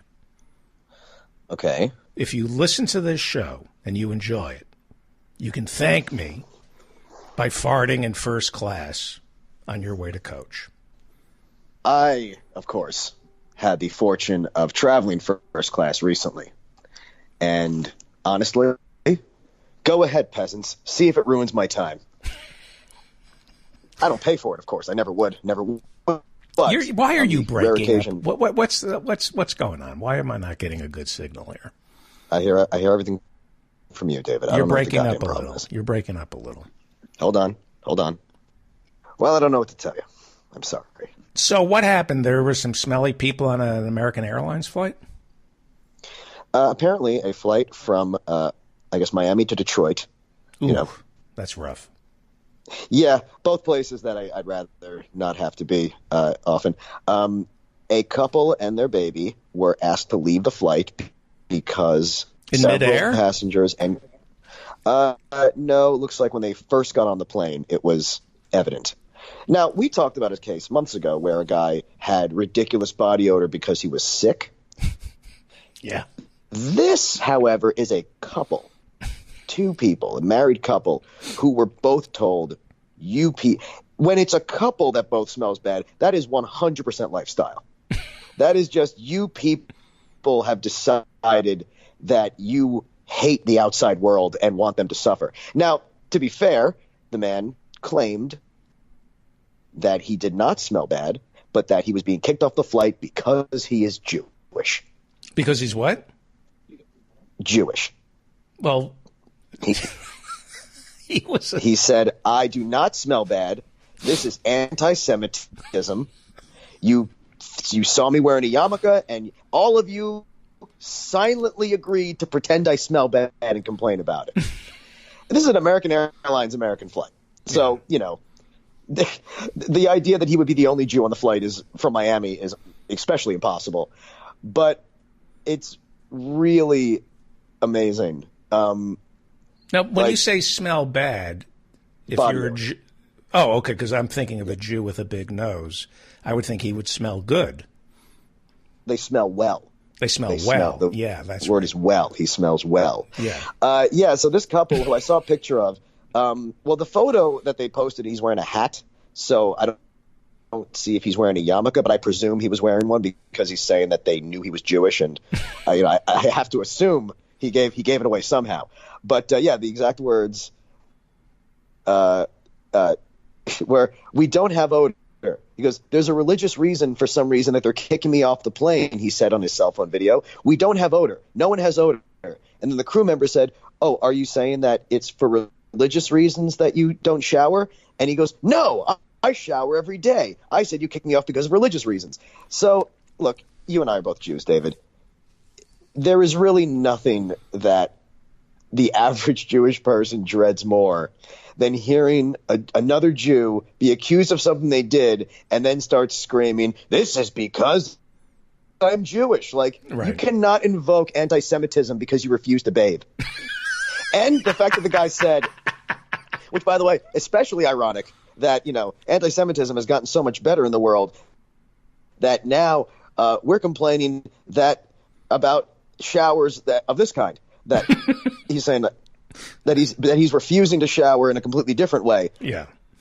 I get it. So good for him. I get it. Yeah, that came off incredibly inelegantly. Sorry. I just, for you, I try to include at least one Holocaust joke. I was there before you were. I know. You're breaking up. And, so I don't know what to tell you. You're not breaking up. So why don't you call me back? No, that's okay. Let's just keep going. I'm so sorry. That's okay. We'll fix it. All right. So talk to me about Covington, the Catholic kids. What's amazing about this story is, look, people, anytime they see a story like this, should look into it as much as they can. They should try to get as much information about as possible. The story started with just seeing what seemed like a very clear picture of a smug, smirking child in the face of an elderly Native American while his classmates screamed and twisted their faces, contorted themselves behind him. And then people said, oh, well, it turns out that black Israelites are making fun of them first. Which, yeah, I'm sure they were. Have you ever met black Israelites? That's not actual black people from Israel. I mean, the term black Israelites are this very small fringe group. They're a hate group. Of extremely, they're a hate group. They're crazy people. They're extremely antagonistic. They exist only to inflame people. I mean, they were yelling at Indians too, American Indians too. So obviously they're not the wokest group of people. And you saw the Covington students get really riled up. Mm-hmm. And they had every right to not like what these men were yelling at them. But the fact that the mother of the boy in the video said this only happened because black Muslims were harassing them sounds really bad. Right. But they weren't Muslims. So it's weird you added that to it. Right. But the problem is, nothing the Black Israelites did explains the way that they were reacting to these American Indians. Now, the best case scenario, the absolute best case, is to believe them when they said, oh, we were laughing and screaming to the chants and doing tomahawk chops, and, you know, and you see the faces of these kids. They are screaming. You saw that kid behind in the famous picture, the way his face is contorted. That the best case scenario is that all of that was just inadvertently disrespectful while they were trying to be nice. But I don't really think that's what we saw. I think we saw a bunch of kids who were very riled up, looking for an outlet for the energy that had been developed from being insulted by these random Black Israelites. And they saw this opportunity to, I think, stand up to what they feel was the enemy in that moment, which was this sudden indigenous man with a drum. Right. And that's not like, I'm not saying they threatened him. I'm not saying that they did something that a person gets arrested for. But the look on this kid's face, the fact that he didn't seem to want to get out of this guy's way as he was walking toward him, it seemed like this kid, and the way that they were reacting to him, was what a brave guy to get in the face of this American Indian. That's what it seemed like. And let's not forget, these kids were walking around with a bunch of MAGA hats, which not every time someone wears a MAGA hat, they're looking for trouble.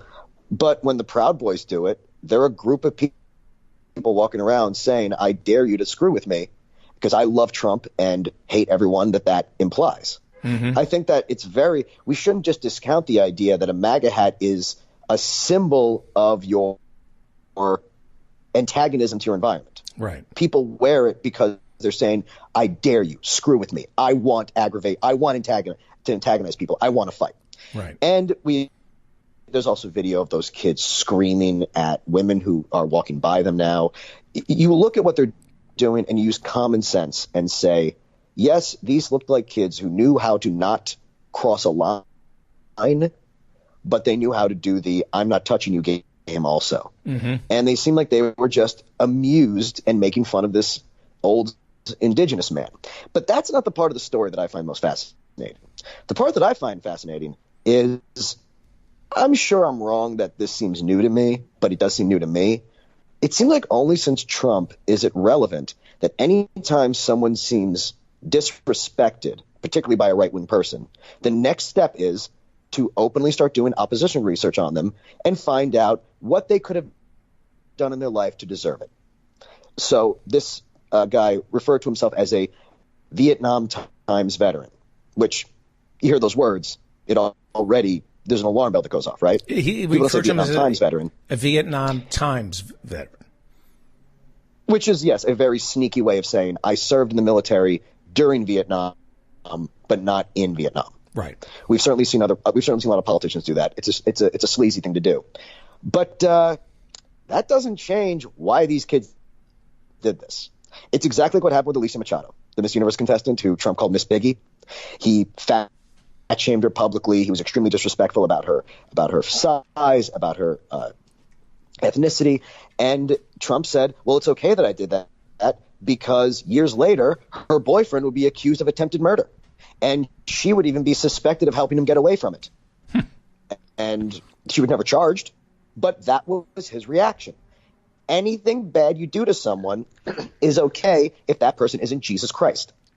I couldn't care less.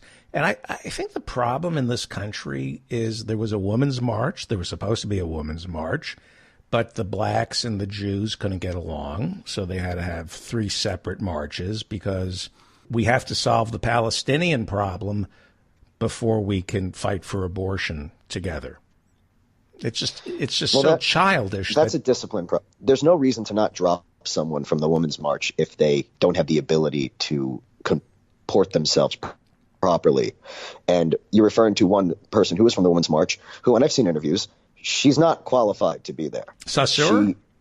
I'm blanking on her name, but she was the one who wouldn't even answer questions about whether or not Israel has a right to exist. And it's like, you know what, if your argument is pro-Palestinian, that's fine. I don't want to put you in jail, but you don't be a coward and just pretend you don't have an opinion, right? And just double talk her way through interviews. She is not She does not have the wherewithal for this job. And there's nothing wrong with saying, hey, if you're anti-Semitic or you're anti-black or you're anti-whatever, we don't want you as part of this. And they made a mistake by not dropping her. Well, but there's a problem between blacks and Jews. Louis Farrakhan has been making anti-Semitic remarks for more than 30 years. And the march... Right, and Barack Obama knew better than to associate himself with him, so why can't the Women's March? Because he's very powerful within the black community. Well, and I don't think the Women's March would have lost anything. Right, but the point I'm making is if I were in charge of the left wing, I'd say Jews, blacks, Israelis, Arabs, shut the F up. This is about the Women's March. This isn't some first draft of a Patty Chayefsky play. This is about women's right to choose and getting rid of Trump. Leave your... Well, the problem here is that there are a lot of people in this world who consider themselves activists, consider themselves woke, who are too bored by women's rights to get out of bed, and they need to fold it into something that they actually care about. Right. And that's what I think this is about. Yeah. There are people who say, I don't care about women's rights. Can you make it about anti-Jews, or can you make it about defensive? Look, I'm not saying that you're anti-Jewish if you think the Palestinians are being treated badly. This woman's opinions on it were not particularly sophisticated enough to warrant being, representative of this movement. Yeah, I mean, there was a woman, I don't know, maybe it was Chicago, at a women's march. I think it was a year ago. She held up the Israeli flag and was told to take it down, and she was wrong to be asked to take it. Make it about Israel. She was right. Well, it was wrong. It was wrong to make it about a different issue. Yeah, it's disingenuous for a Jew to raise the Israeli flag in front of a bunch of progressives, people of color, who obviously, many of whom identify with the Palestinians. It's disingenuous for you to think that you're not going to piss off a couple of people by waving the Israeli flag. It's also wrong for the organizers of that march to say, take down your flag. You represent an apartheid state. Can we shut the hell up about everything other than the right to choose, equal pay, the Me Too movement, and Donald Trump? Do you have to bring in everything to this march? Well, it was wrong that black leaders were not allowed as much of a voice as they should have gotten in the first march. But that's about because American women should be well represented of all colors. It does not mean that we should make this about foreign policy. There's a difference between those things. I think that it should be a diverse group of women. It has to be. It has to be representative of all women in this country. But yes, making it about separate issues like Israel-Palestine is childish. And the idea that they're overcompensating, that maybe they're overcompensating, so we can't get rid of this one woman who's, putting out anti-Semitic stuff and worshiping Farrakhan because we got in trouble for being disrespectful to other black women before is a little childish. You should be able to do both. The enemy of my enemy is my friend. Joseph Stalin was my friend when we were fighting Hitler. Once we defeated Hitler, then we can go back to hating Joseph Stalin. You got to grow up. You're not going to solve the most intractable problems. Wilbur Ross. It's a lack of discipline to not be able to just say, let's concentrate on this and not make it about whatever issue you like talking about the most. Right. Wilbur Ross, and this one is just great. This is why you don't have a commerce secretary who used to be one of Jeff Dunham's puppets. Wilbur Ross is, again, coming off as the most out-of-touch rich guy in Trump's orbit. I mean, so, of course, we're talking about is he said that he did not understand why people who had not been paid in a month would go to food banks. Did not understand why they would want free food. Because he said, why don't they just get loans? Put themselves into debt because of what we did to them. And it really is amazing because, one, he claimed that they can all get federal secured loans, guaranteed loans. That's not true.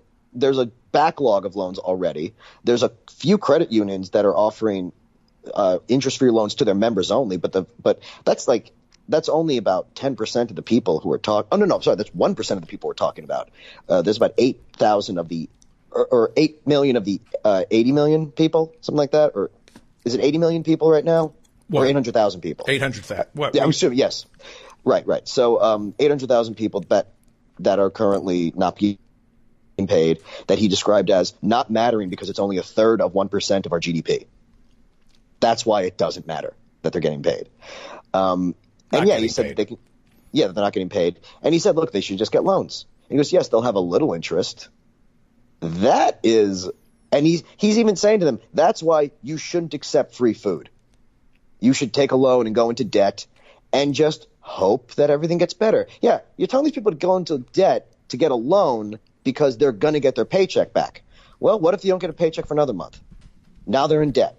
Now they're in that process, that cycle of debt where you can't get out of it. You know, like the predatory penalties everyone knows about. It's financial slavery he's trying to put people in because he wants to pretend that there's nothing wrong with just making these people work for free. Well, hang on, but payday lenders are the biggest supporters of Trump. Mick Mulvaney, who was head of the Consumer Financial Protection Bureau, he's a big supporter, or they support him. The payday lenders support Mick Mulvaney. The credit card companies. Well, I'm sure they're privately extremely happy this is happening. Of course. This is a giant windfall for them, for anyone who takes advantage of people who are in financial problems. So, it just shows how Wilbur Ross is so removed from what his job is supposed to be, so removed from just understanding what this is doing. I mean, I'm surprised that, he's not already going out saying like, I've bought many organs from grateful poor people in China for much more money than a month of federal employment.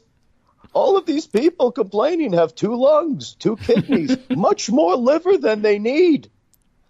Well, we got to wrap it up. Like I promise by next week he's just going to start suggesting that federal employees sell one of their spare houses. Of course. Or their yacht. What are they? Yeah.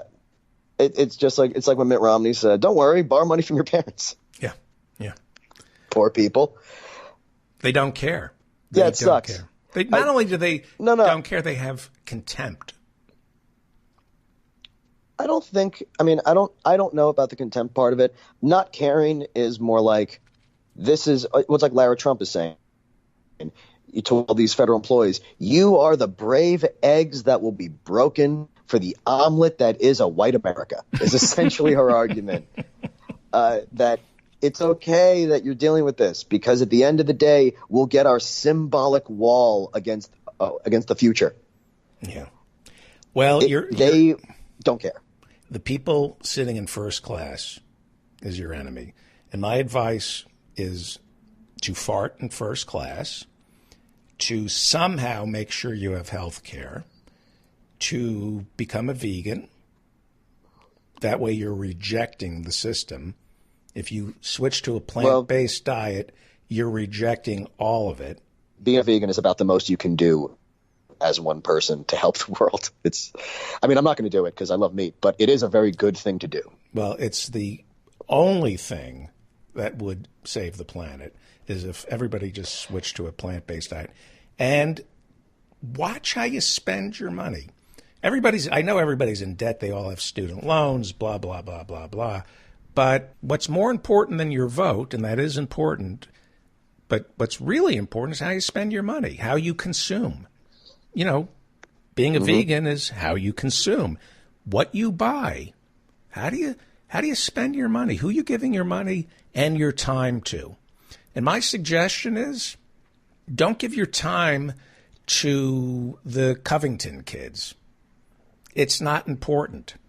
No, it's not. And it's in lieu of discussing Medicare for all. It's in lieu of figuring out how to tax the richest 1% properly. That's heavy lifting. It's easy to look at a smug white kid. Why is he a smug white kid getting in the face of an American Indian, though? That is a real thing we can talk about, which is it's easier. You spent 3 hours, not you, but I have friends who spent 3 hours going over that video in Washington in the mall.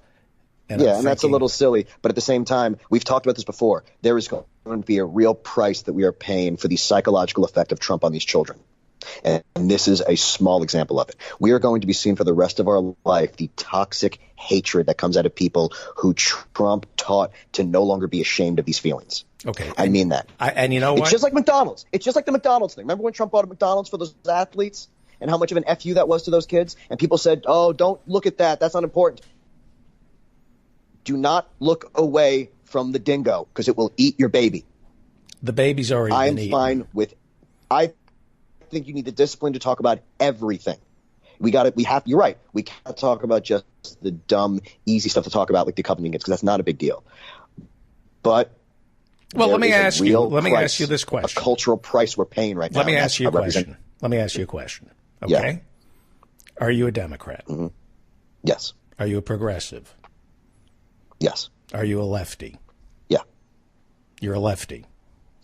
I mean, as far as I know, all those things mean the same thing. They don't. There's a difference between a liberal and lefties. Now, so instead of... Yeah, I mean... You and I are part of the same tribe. We hate smug white kids from Covington, right? With their dicks about it, yes. Do you support Medicare for all? Yes. Okay. Do you support free tuition at all public universities? Pretty much, yeah. Do you support taxing anybody who makes more than $10 million a year at 70%? I could negotiate on the exact amount. I think that it has to be a little bit more. It's a complicated question, but yeah, I'm okay with taxing. Yes, I want higher tax brackets that go up higher and progress more. Yeah, I think 70 might be a little high, but I'm fine with something in the area. Yeah. Do you believe in spending $1 trillion on infrastructure? Yeah, I think that's probably a good idea. So why are we discussing anything other than that? Because this is all... there is a poisoning of our culture happening right now that cannot be ignored. There will be a true price for the number of people that he is inspiring to embrace their darkest instincts, and that can play out, affecting everything you just said. Okay. Dave Cyrus, how do people follow you on Twitter? Dave Cyrus on Twitter. DAVESIRUS, same as Instagram. For the love of God, please follow my Instagram. Okay. And you got anything coming up? I'm going to stop you right there. Well, Sunday, if you're in Salt Lake City, Utah, I'll be on Wise Guys with Pete Davidson. So come enjoy that if it's not sold out. And then I'll be in LA for a few days. Maybe I'll have a show there. Who knows? Okay. Stay on the line for 1 second, sir. You're listening to the David Feldman radio program. You sad, pathetic hump.